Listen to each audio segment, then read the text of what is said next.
Muchísimas gracias por tomarnos la comunicación y mi primera pregunta sería, ¿cuál es su opinión sobre lo que dijo el doctor Gatell el día viernes, que estaba pues, culpando a los gobiernos estatales sobre la situación de que no había un semáforo epidemiológico y lo que dijo el día de ayer, que pues no era momento de culpar a nadie y que se tenía que trabajar en conjunto? Bueno, la idea de trabajar en conjunto la ha venido diciendo una enorme cantidad de científicos, de investigadores, de médicos en los hospitales, etcétera, y es algo a lo que el doctor López-Gatell no ha prestado atención.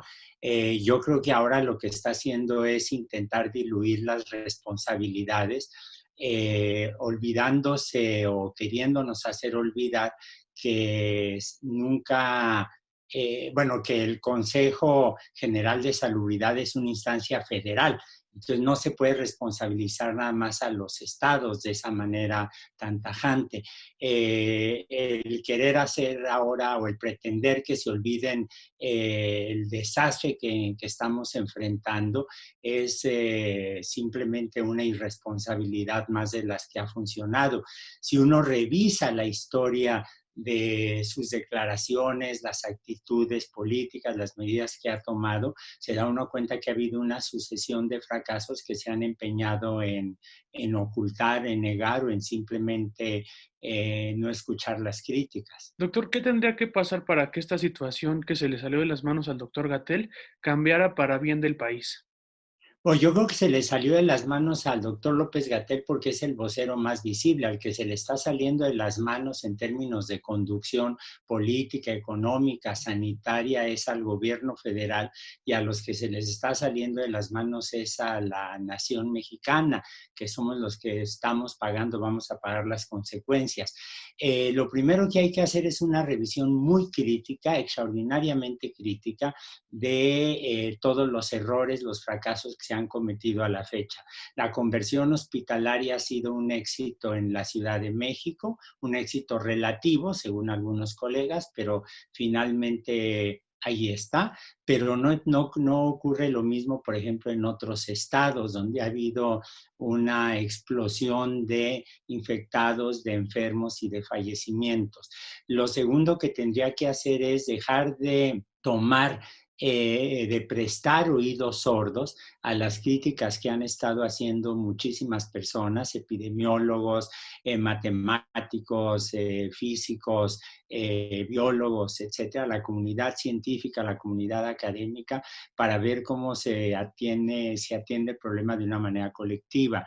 El tercer problema, que no es nada trivial, es que evidentemente van a tener que volver a declarar un confinamiento. El problema es que la gente está muy desgastada económicamente, socialmente, a nivel de individuos, de familias, de grupos, por un lado, y por otro lado, hay una pérdida de credibilidad espantosa del gobierno. Si usted se fija, el doctor López-Gatell siempre aparece muy acicalado. Yo, como el doctor López-Gatell, me gustan las corbatas, y nunca deja de sorprenderme que siempre sale con corbatas bonitas, bien combinadas, etcétera. Siempre sale con un corte de pelo impecable. Me pregunto quién le corta el pelo. Es decir, él ha cuidado más su imagen que la realidad. Eso es algo que se tiene que hacer a un lado. Yo creo que se tiene que dar cuenta del desgaste tan brutal que ha habido. En este contexto, doctor, hay mucha gente que no cree de la efectividad del uso del cubrebocas y vemos muchísima gente en la ciudad sin cubrebocas y piensan que pues, no es importante. ¿Qué le decimos a esta población? A esta población se le debió haber dicho desde un principio que había que tomar medidas de precaución que incluían no solo la higiene, no solo el confinamiento, sino también el cubrebocas. El doctor López-Gatell cometió un error brutal, eso lo he dicho muchas veces, cuando creyó que el SARS-CoV-2 era igual al virus de la influenza. Y esa creencia la debió haber extendido bien al hecho de la forma de transmisión. La idea del cubrebocas se debió haber mencionado, insistido desde un principio. Por un lado, perdimos 2 meses al respecto, y por otro lado también faltó el ejemplo concreto de las autoridades más altas del país.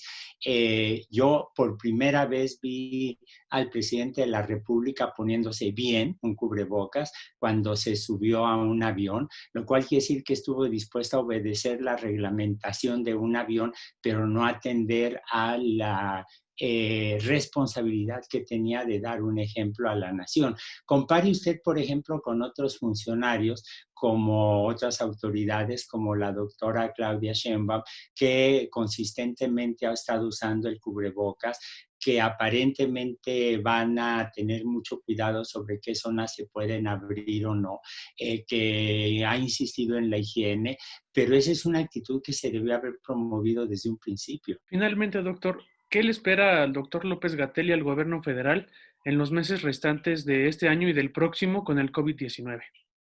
Bueno, yo creo que aquí hay 2 tipos de tiempos. Hay los tiempos sociales, que implicarían el asumir plenamente la responsabilidad que se tiene, el reconocer que tenemos 35,000 fallecimientos registrados, pero como el mismo López-Gatell dice, puede haber muchos más, doble, triple, ahí es una cifra que se mueve en la incógnita. Darse cuenta que hay estados de la federación que necesita que se preste una ayuda urgente. Hay instancias como el ejército que se han conducido de una manera ejemplar, transportando material, montando hospitales, etcétera. Eso tendría que intensificarse, se tendría que coordinar para todo el país.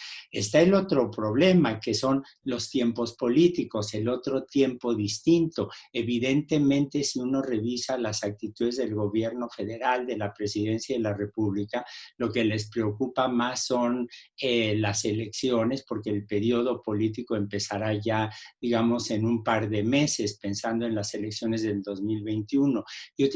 Creo que tiene que haber una reflexión crítica muy sólida, muy honesta, dándose cuenta que lo fundamental es la responsabilidad social, sanitaria, económica, desde luego que va aparejada con ella, darse cuenta que ha fracasado el modelo de conducción de la crisis sanitaria y económica, poner eso como prioridad y hacer a un lado todos los problemas políticos, que es lo que evidentemente les interesa más. De Pisa y Corre con Nacho Lozano, lunes a viernes, 8 a.m. Participa en Imagen Televisión.